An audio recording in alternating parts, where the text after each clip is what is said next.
नमस्कार मित्रांनो, shining 3D इंट्राओरल scanner. नमस्कार मित्रांनो, आपण आज झिरकोनियाचा क्राऊन स्कॅन करणार आहे. पाहून घ्या तुम्ही, 6 आहे. हे स्कॅनर क्लिनिकमध्ये पण यूज केले जाते आणि आम्ही तर लॅबमध्येच यूज करतो म्हणा. फोन आला तर क्लिनिकमध्ये पण. तर सर्वात पहिले आपण न्यू ऑर्डरमध्ये जाऊ. त्यानंतर इथं पेशंटचं नाव टाकू.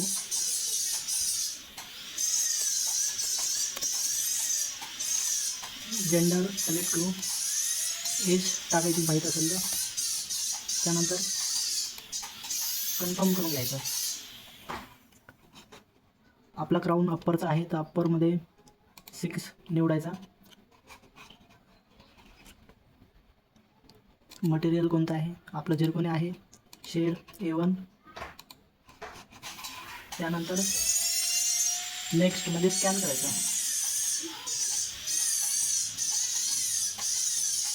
तर असं काही नेक्स्ट स्कॅन केल्यानंतर असं काही दिसणार आणि ह्या कोपऱ्यात दाखवतील की बा पहिले अप्पर स्कॅन करावं लागणार आपल्याला. तर इथं दाखवतील तुम्हाला खाली. तर मग आपण स्कॅन करू.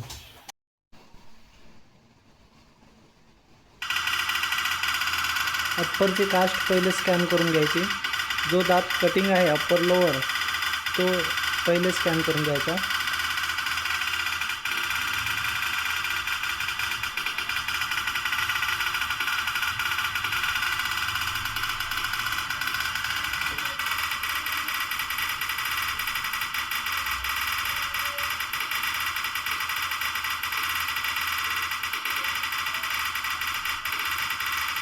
क्लॅरिटी पण चांगली आहे स्कॅनरची, पाहून घ्या.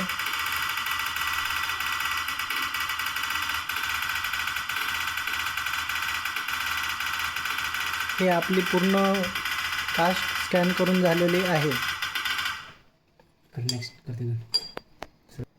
हे नेक्स्ट केलं आपण. नेक्स्ट केल्यानंतर आपल्याला दाखवते की कोणता क्राऊन आहे कटिंग. त्यानंतर डबल नेक्स्ट करायचं आणि लोअरचं मॉडेल स्कॅन करून घ्यायचं.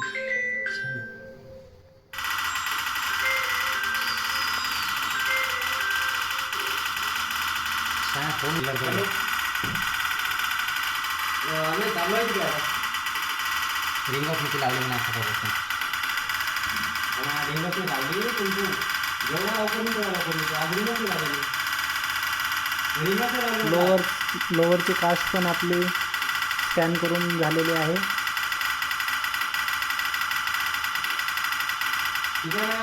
आता हे व्हिडिओमध्ये तुम्हाला दाखवण्यासाठी मी कशी पण स्कॅन करत आहे, पण तुम्ही असे नका करू, चांगली स्कॅन करा.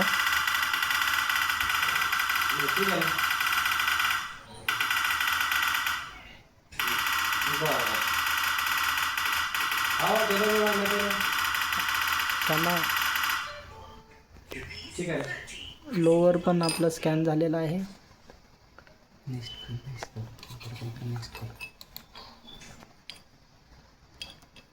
आता आपण बाईट घेऊ. बाईट कशा प्रकारे घ्यायची बघा.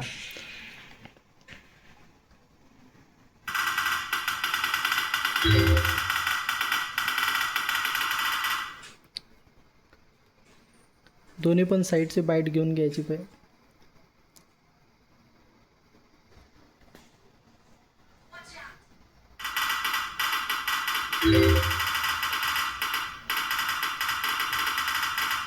हे बघा मित्रांनो, दोन्ही साईडची बाईट आलेली आहे.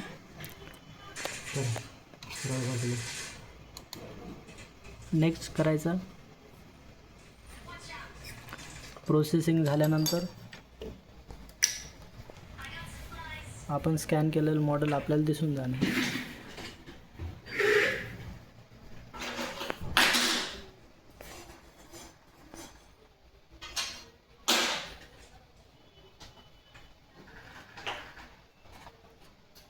बघा मित्रांनो, आता आपण स्कॅन केलेलं मॉडेल आहे.